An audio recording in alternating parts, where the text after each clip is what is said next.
তোমাকে কে যাইতে বলছো এই ছেলের কাছে? তুমি তোমার ইজ্জত ওখানে, তুমি তোমার পায়জামা কিভাবে খুললা সেখানে? আর কিভাবে বলবো বলেন? তুমি একজন মুসলিম ঘরের মেয়ে, তোমার ইজ্জতের দাম নাই, তোমার সম্মানের দাম নাই, তোমার ইজ্জত আবরুর দাম নাই। তুমি কেমন করে নগ্ন হয়ে বাইরে ঘুরতে পারো? তুমি কেমন করে একটা অমুসলিম ছেলের সাথে প্রেমের সম্পর্ক করতে পারো? কিভাবে তুমি একটা অমুসলিম ছেলের সাথে বেড়ে যেতে পারো? তার সামনে তোমার তোমার পায়জামা কেমন করে খুলতে পারো তুমি? আমার ল্যাঙ্গুয়েজ আপনি রাগ করেন না। আমি খুবই ফেড আপ এদের উপরে। একটা মেয়ে একটা মুসলিম ছেলের কাছেই তো যাইতে পারবে না অবৈধভাবে। যাইতে হইলে তোমার শর্ত তিনটা: বিয়ে করতে হবে, বালেগ হইতে হবে, সাক্ষী থাকতে হবে, মোহর দিতে হবে, তারপর যাইতে পারবে তুমি।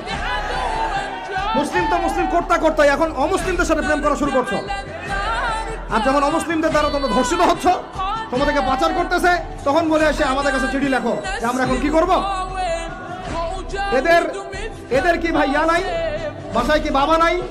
বাসায় ভাই নাই? এই চক্র থেকে সাবধান থাকেন। আর আমাদের সমাজে যারা দায়িত্বশীল, রাষ্ট্রের যারা দায়িত্বশীল, যারা উপরের লেভেলে আছেন, এই বিষয়গুলোর উপর কঠিন দৃষ্টি দেওয়ার জন্য আমি রিকোয়েস্ট করব।